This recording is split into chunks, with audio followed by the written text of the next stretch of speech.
Welcome to 1TV special analysis. నేను మీ RK. సామాన్యుల నుంచి మొదలు పెడితే మధ్యతరగతి ప్రజల నుంచి ఇక ఉన్నత వర్గాల వరకు కూడా చాలామంది చాలా కలలు కంటుంటారు. వాటిల్లో కొన్ని ముఖ్యమైనవి ఏంటంటే ఇల్లు కట్టుకోవాలి, ఉద్యోగం సంపాదించుకోవాలి, సమాజంలో ఒక గౌరవప్రదమైన జీవితాన్ని కొనసాగించాలి అనుకుంటారు. అయితే ఒకటి, ఇవన్నీ సాకారం కావాలంటే ఒకే దారి, చెప్పాలంటే ఒకే రాజమార్గం, ఒక ఉద్యోగం సంపాదించుకుంటే చాలు. అది వాటిలో కూడా ఒక ప్రభుత్వ ఉద్యోగం అనేది మొదటి ఛాయిస్గా ఎన్నుకుంటారు. ఎందుకంటే ఒక్క ప్రభుత్వ ఉద్యోగంతో ఇవన్నీ కూడా నెరవేరుతాయి. కాదంటారా? కానీ ఇది కాదనలేని నిజం. ఎందుకంటే ప్రభుత్వ ఉద్యోగం అంటే జీవిత కాలానికి సరిపడేటటువంటి ఒక భద్రత కల్పిస్తుంది. అది ఉంటే చాలు. బ్యాంకుల నుంచి మనకి ఏమైనా లోన్లు కావాలన్నా చాలా సులభంగా వస్తాయి. పెళ్లి సంబంధాలు ఎతుక్కుంటూ వస్తాయి. నలుగురిలో ఒక గౌరవం, అంతే కదా. సరే, ఇప్పుడు అదంతా ఎందుకు చెప్పుకోవాల్సి వస్తుంది ఈ ప్రభుత్వ ఉద్యోగాల గురించి కానీ, ఇదంతా ఈ జీవన ప్రమాణాలు కానీ అంటే, అటువంటి ప్రభుత్వ ఉద్యోగాలకు కూడా అసలు గ్యారంటీ లేని పరిస్థితులు వచ్చేస్తున్నాయా? ప్రభుత్వ ఉద్యోగం అంటేనే ఒక గ్యారంటీ. మరి అటువంటి ప్రభుత్వ ఉద్యోగానికి అసలు గ్యారంటీ లేని పరిస్థితులు ఏంటి? ఎందుకంటే ఇప్పుడు ప్రభుత్వాలు తీసుకుంటున్నటువంటి కొన్ని నిర్ణయాలతో ఎన్నాళ్ళు తమ సర్వీసు ఉంటుందో, ఎప్పుడు ఉద్యోగం నుంచి పక్కకి వెళ్ళిపోవాలో ఇవన్నీ తెలియని పరిస్థితులన్నీ కూడా వచ్చేస్తున్నాయి. 58 ఏళ్లకు ఉన్నటువంటి ఈ రిటైర్మెంట్ అనేది 60 ఏళ్ళకి చేరింది ఫస్ట్. అది కాస్త 62 ఏళ్ళైంది. రీసెంట్గా తెలంగాణలో కూడా ఒక చర్చ మొదలైంది. 63 ఏళ్ళకు చేర్చేస్తున్నారు అనేటటువంటి వార్తలు హల్చల్ చేస్తున్నారు. అది ఎందుకంటే ఏదో వాళ్ళకి ఇవ్వాల్సినటువంటి సెటిల్మెంట్స్ అవి చెల్లించలేని పరిస్థితిలో ఇలా మారుస్తారు అనేటటువంటి ఊహాగానాలు వచ్చాయి. అయితే ఇప్పటికైతే సైలెంట్గా ఉంది. ఇప్పుడు ఎన్డీఏ కూటమి ప్రభుత్వం మరొక పిడుగు లాంటి వార్త ఉద్యోగస్తుల నెత్తిపైన వేయబోతోంది అనేటటువంటి వార్త అయితే వచ్చింది. అది సర్వీస్ అనేది 33 ఏళ్ళని. అంటే 33 ఏళ్ళు అంటే అతని వయసు కాదు, ఒక ఉద్యోగి తాను సర్వీస్ జాయిన్ అయినప్పటి నుంచి 33 ఏళ్ల సర్వీస్ పూర్తి చేసే వయసు లెక్కలోకి తీసుకుంటుంది. అంటే వయసుతో సంబంధం లేని రిటైర్మెంట్ 58 ఏళ్ళు, 60 ఏళ్ళు, 62, 63 ఇవన్నీ కాదు. అతను కానీ 33 సంవత్సరాల సర్వీస్ పూర్తి చేసుకున్నాడా, ఇక నీ సేవలు చాలు, పక్కన పెట్టేయడమే. అటువంటి ఒక నిర్ణయం అనేది తెర ముందుకు వచ్చేస్తోంది అనేటటువంటి న్యూస్లు అయితే వచ్చాయి. దీనికి వయసుతో సంబంధం ఉండదు. 33 ఏళ్ళ సర్వీస్ చేస్తే చాలు, బయటికి పంపించేయడమే. మరి ఇలాంటి నిర్ణయాలతో అసలు ఉద్యోగంపై ధీమా ఎక్కడుంది? ఉద్యోగ భద్రత ఎక్కడుంది? ప్రభుత్వ ఉద్యోగం అనేటటువంటి గ్యారెంటీ ఏముంది? ఉద్యోగ భద్రత లేనప్పుడు ఏ ఉద్యోగం అయితే ఏముంటుంది? ప్రభుత్వ ఉద్యోగం అయినా ఒకటే, గవర్నమెంట్ ఉద్యోగం అయినా ఒకటే, ఇంకేదైనా కానీ ఒకటే కదా. ఒక భద్రత లేనప్పుడు ఇప్పటికే ఏపీలో వన్ టైం సెటిల్మెంట్ అంటే ఒక ఉద్యోగి తన కష్టపడినంత కాలం కష్టపడి తన ప్రయోజనాలు సేవింగ్స్ ఏముంటాయో, ప్రభుత్వం తరపున రావాల్సిన ఏముంటాయో పెన్షన్తో పని లేకుండా ఇచ్చేస్తున్నారు. పాత పెన్షన్ విధానాన్ని పూర్తిగా ఎత్తేసారు. ఇప్పుడు ఈ సర్వీస్ కాలాన్ని కూడా తగ్గించే ప్రయత్నాలు జరుగుతున్నాయి ఎన్డీఏ కూటమిలో. మరి ఇప్పటికే వాటి మీద చాలా విమర్శలు వచ్చాయి, వన్ టైం సెటిల్మెంట్ మీద. మరి ఇప్పుడు ఇదొకటి, సర్వీస్ తగ్గించడం. మరి ఇటువంటి పరిస్థితిలో ఎన్డీఏ ప్రభుత్వం మీద అయితే తీవ్ర విమర్శలు ఇచ్చేస్తున్నాయి. ప్రతిపక్షాలు మరోసారి ఈ విషయంపై విమర్శిస్తున్నారు. ఎప్పుడు ఏ విషయంలో దొరుకుతారా అనేటటువంటిది. ఇప్పుడు అధికారంలో ఉంది ఎన్డీఏ ప్రభుత్వం. మరి ఈ ప్రభుత్వం తీసుకొస్తున్నటువంటి ఈ ప్రభుత్వ ఉద్యోగాల సర్వీస్ రూల్స్పై ఉద్యోగ వర్గాలతో వాటితో పాటు వాళ్ళ దగ్గర నుంచి కూడా విముఖత వస్తుంది. ముఖ్యంగా వైఎస్ఆర్ కాంగ్రెస్ పార్టీ ఏపీలో తీవ్రంగా వ్యతిరేకిస్తోంది. ఉద్యోగులపై ప్రభుత్వానికి ఎందుకు ఇంత కక్ష అనేటటువంటిది ఇప్పుడు విమర్శలకు ఎక్కుపెట్టేసింది. అంటే ఒక పార్టీ అధికారంలో ఉన్నప్పుడు ఎక్కడ దొరుకుతారా అని చూస్తారు కాబట్టి ఈసారి వైఎస్ఆర్సీపీకి దొరికినటువంటి ఒక ఆయుధంగా దీన్ని ఉపయోగించుకోవాలని చూస్తుంది. ఇప్పటికే 1వ తేదీకి జీతాలు ఇవ్వట్లేదని చెప్తున్నారు. మధ్యంతర భృతి ఇవ్వట్లేదు అయ్యారు. పిఆర్సీ అనేది సంవత్సరానికి ఒక ఉద్యోగస్తునికి పెరిగేటటువంటి జీతం, బేసిక్స్ ఇవన్నీ కూడా అన్నీ పక్కన పెట్టేశారు. పిఆర్సీ మాట లేదు. వైఎస్ఆర్సీపీ ప్రభుత్వ హయాంలో పెరుగుద్ది అనుకుంటే పెంచిన శాలరీ కాస్త పెరిగిన శాలరీ రాకపోగా ఉన్నది కూడా తగ్గినటువంటి పరిస్థితులు చూసాం. దీనిపై పెన్షనర్ల విభాగం రాష్ట్ర అధ్యక్షుడు ఈ మధ్య కొన్ని విమర్శలు కూడా చేశారు. ఆయన దానిపై కూడా అసలు 33 ఏళ్ళ సర్వీస్కి రిటైర్మెంట్ ఏంటి అంటున్నారు. అసలు కొత్త రూల్స్తో ఉద్యోగులకి చాలా నష్టం కలుగుతుంది. ఉద్యోగులు ముఖ్యంగా వాళ్ళ విలువైనటువంటి సర్వీస్ కోల్పోతారు. ఫిట్నెస్ ఉంటుంది, పని చేయగలరు, అనుభవం ఉంటుంది. కానీ ఈ నిబంధన పక్కకి వెళ్ళాల్సినటువంటి పరిస్థితి ఏర్పడుతుంది. రివర్స్లో కూటమి సర్కార్ రూల్స్ అంటూ ఆయన చెప్పారు. ఇక ఉద్యోగులపై కపట ప్రేమ, ఎలక్షన్ల ముందు చూపించేటటువంటి కొన్ని స్టంట్స్ తప్పితే ఉద్యోగులపై ఏమిస్తున్నారు? నాకు చెప్పినట్టు మధ్యంతర భృతి లేదు, దాంతోపాటు పిఆర్సీ లేదు, సరైన టైంకి జీతాలు ఇవ్వట్లేదు. ఎటువంటివి రకరకాల విమర్శలుంటే ఇప్పుడు కొత్తగా ఇదొకటి తీసుకురావడంతో ఆ విమర్శలకి మరింత అగ్నికి ఆజ్యం పోసినట్టు అయిపోతుంది. ఎన్నికల హామీల్ని గాలికి వదిలేశారంటున్నారు ప్రతిపక్షాలు. అసలు 33 ఏళ్ల సర్వీస్కి తక్షణ రిటైర్మెంట్ అనే కొత్త సర్వీస్ రూల్స్ అమలైతే ఏం జరుగుతుందండి? అసలు ప్రభుత్వ ఉద్యోగులు ఎదుర్కొనే ప్రధాన ఇబ్బందులు ఏంటనేది ఒకసారి చూద్దాం. ముఖ్యంగా వాళ్ళు ఎదుర్కొనే సమస్యల్లో ఆర్థిక అస్థిరత ఏర్పడుతుంది. ఇంత మాకు వచ్చేది అనేటటువంటిది ఉండదు. చాలామంది ఉద్యోగులు 58-60 ఏళ్ల వయసు వరకు ఉద్యోగం ఉంటుంది మాది అంటే, ఒక్కొక్క సెంట్రల్ కోటి, స్టేట్ కోటి ఈ విధంగా ఉంటుంది. స్టేట్కి వేరువేరుగా నిర్ణయాలు తీసుకుంటాయి కాబట్టి ఎంత లేదనుకున్నా 50 ఏళ్ళ ముందైతే రిటైర్ అయ్యే అవసరమే ఉండదు. ఆ పరిస్థితి కూడా రాదు. ఖచ్చితంగా 60 ఏళ్ళు ఉంటారు కాబట్టి దానికి తగ్గటువంటి ప్లానింగ్స్ ఉంటాయి వాళ్ళకి. మరి 33 ఏళ్ళకి రిటైర్ చేస్తే అంటే ఒక వ్యక్తి దాదాపు ఒక 20 ఏళ్ళకి ఉద్యోగం సంపాదించాడంటే 53 ఏళ్ళకంతా రిటైర్ అయిపోతాడు. అతని ప్లానింగ్ 60 ఏళ్ళకు ఉంటుంది. మరి 7 ఏళ్ళు ఏం చేయాలి? వన్ టైం సెటిల్మెంట్ కింద వాళ్ళకి ఇచ్చిన డబ్బు 7 ఏళ్ళకి కట్టేశారంటే రేపు ఎలా బతుకుతాడు? తెలియనటువంటి పరిస్థితి.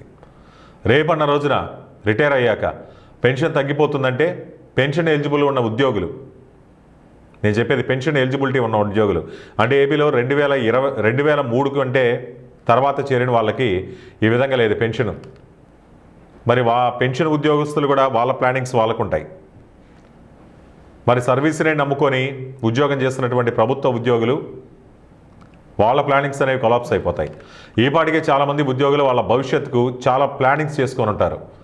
సర్వీస్లో ఉన్నప్పుడే కాక రిటైర్మెంట్ తర్వాత కూడా కొన్ని ప్లానింగ్స్ ఉంటాయి వాళ్ళకి. అంటే అంత ఫుల్ శాలరీ రాకపోయినా కానీ ఇంత శాలరీ వస్తుంది మనకి, కాబట్టి దాంతో మన జీవనం అనేది, మన లైఫ్ స్టైల్ అనేది అన్నీ ప్లాన్ చేసుకొని ఉంటారు. వాటిది ఈ ఒక్క నిర్ణయంతో అది కూడా కుదేలైపోద్ది. గ్రాడ్యుయేట్ తగ్గిపోద్ది, లంసంగా వచ్చే అమౌంట్ తగ్గిపోద్ది. ఇక ఇల్లు కట్టుకున్న ఉద్యోగులు ముఖ్యంగా చాలా దీర్ఘకాలిక లోన్లు పెట్టుకొని ఉంటారు.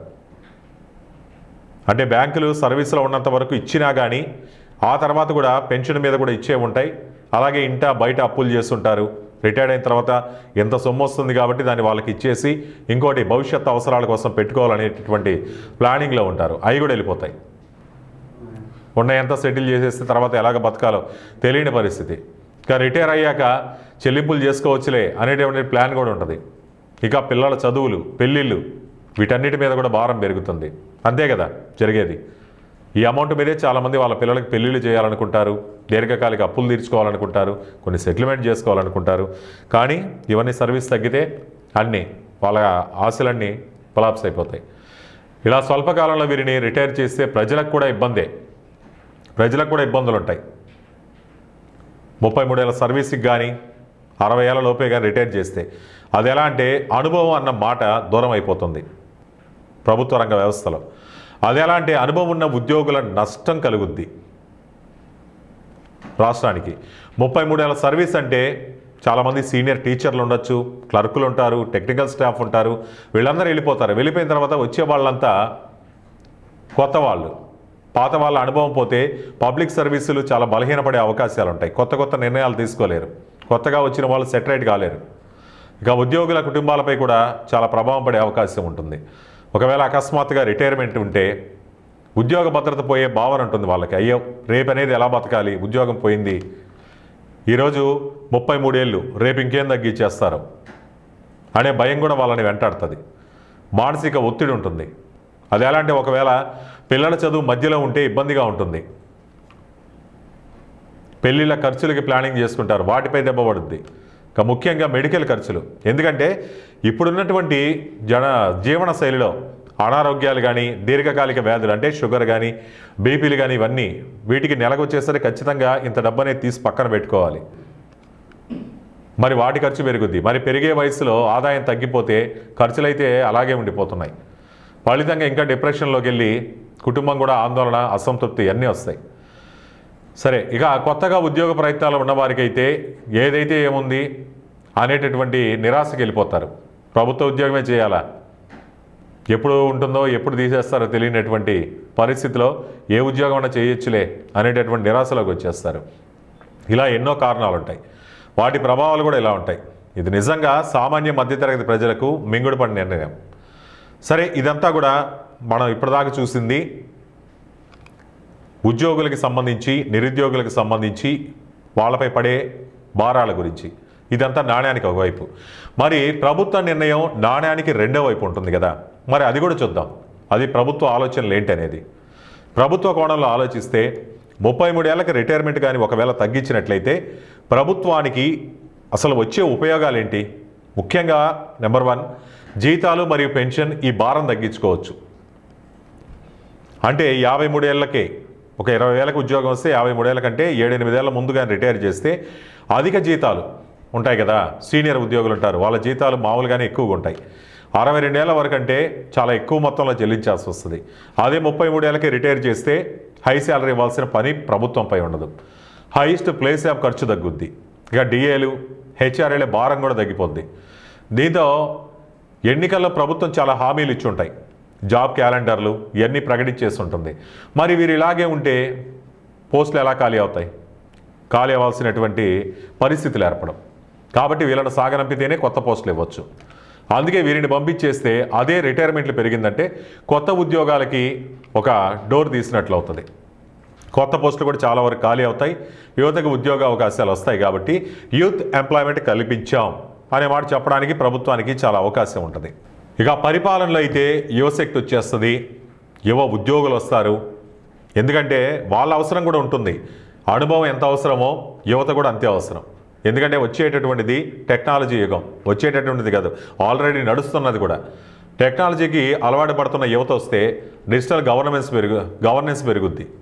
పాత విధానాల నుంచి బయటపడే అవకాశం ఉంటుంది, సత్వర పనులు జరుగుతాయి. ఇవన్నీ తెర ముందు చెప్పినా కానీ ప్రభుత్వ ముఖ్య ఉద్దేశం అంటే గవర్నమెంట్ చెప్తుంది ఒకటే, ఇవన్నీ కూడా కారణాలుగా చూపిస్తుంది. కానీ ప్రభుత్వ ఉద్యోగం మాత్రం, ప్రభుత్వం యొక్క ఉద్దేశం మాత్రం ఇంకో రకంగా కూడా ఉంది. అది కూడా చూద్దాం. బడ్జెట్ మేనేజ్మెంట్ ఈజీగా చేసుకోవచ్చు.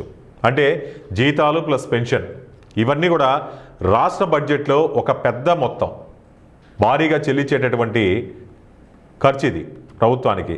ఇలా రిటైర్మెంట్ వయసు తగ్గిస్తే పెద్ద జీతాలు ఇవ్వాల్సిన పని లేదు, తగ్గించుకోవచ్చు. కొత్తగా వచ్చే వాళ్ళకి తక్కువ పే స్కేల్ ఉంటుంది, చిన్న జీతాలు అయిపోతాయి. ఇవన్నీ కానీ భారీ మిగులు సమకూర్చుకుంటే అభివృద్ధి పథకాలకు నిధులు మళ్లిస్తారు. ఉద్యోగులపై ఎన్ని నిర్ణయాలు తీసుకున్నా ముఖ్యంగా ప్రజలు కూడా మొదట చూసేది రాష్ట్రం ఎంత అభివృద్ధి చెందింది అని చూస్తారు. కాబట్టి నిధులు వాటికి ఎక్స్చేంజ్ చేయొచ్చు. మొత్తంగా చూస్తే ఒకటి మాత్రం నిజం, ఎక్కడైనా అది ఇంత కావచ్చు కానీ బయట కావచ్చు, కానీ ఇంట కానీ బయట కానీ ఏదైనా కావచ్చు, ప్రభుత్వంలో కావచ్చు, ప్రభుత్వ సంస్థల్లో కావచ్చు, అనుభవం అనేది మాత్రం చాలా ముఖ్యం. ఆ అనుభవం ఉంటేనే ఆ నిర్ణయాలు పనితీరుతోనే అభివృద్ధి ఆధారపడి ఉంటుంది. మరి అనుభవం ముఖ్యం, కానీ అనుభవం అందరికీ ఒకేలాగా పరిగణలోకి తీసుకోవాలి కదా. లేదు, యువత కావాలంటే ఆ రూల్లో కూడా ఒకేలాగా ఉండాలి కదా. మరి ప్రభుత్వం అనుసరిస్తుంది ఏంది? ఇవన్నీ డిసైడ్ చేసేది రాజకీయ నాయకులే కదా. మరి రాజకీయ నాయకులకి మాత్రం రిటైర్మెంట్లు అవసరం లేదు. వాళ్ళు మాత్రం అతీతం వీటన్నిటికీ. వారికి మాత్రం ఒక వయసు ఉండదు. వాళ్ళు ఉన్నంత వరకు ఆ పదవుల్లో కొనసాగుతుంటారు, ఆ పదవుల్ని మాత్రం అంటి పెట్టుకొని ఉంటారు. వారికి మాత్రం ఒక వయసు అనేది ఉండదా? అందులో పనికొస్తున్న అనుభవం ఉద్యోగుల విషయంలో మాత్రం ఎందుకు తగ్గిస్తారు? మీకు మాత్రం ఏజ్కి అనేది లిమిట్ ఉండదు. ఉద్యోగులకి ఇప్పటికే ఒక లిమిట్ పెట్టారు. అంటే రాష్ట్రాల వారీగా 58, 60, 62 ఇవన్నీ ఉన్నాయి. కానీ రాజకీయాల్లో మాత్రం లేదు. కానీ అక్కడొక నిర్ణయం, ఇక్కడొక నిర్ణయం. మరి వీళ్ళు మార్గదర్శకంగా ఉండొచ్చు కదా ప్రభుత్వ ఉద్యోగులు కానీ ప్రజలకు కానీ. మేము కూడా రిటైర్ అయిపోతాం, రిటైర్ అయిపోయిన తర్వాత యువతకు అవకాశం కల్పిస్తామని అటువంటి ప్రయత్నాలు అయితే చేయరు. ఏదేమైనా కానీ ప్రభుత్వం ఒకవేళ 33 ఏళ్ల సర్వీస్ రిటైర్మెంట్ నిర్ణయం తీసుకుంటే మాత్రం తమ జీవితం ఆధారపడి ఉన్నటువంటి ఆర్థిక భద్రతకు అనేది భరోసా లేకుండా పోద్ది అనేది మాత్రం ఉద్యోగుల నుంచి అయితే ఖచ్చితంగా వ్యక్తమవుతుంది ఇప్పటికి కూడా.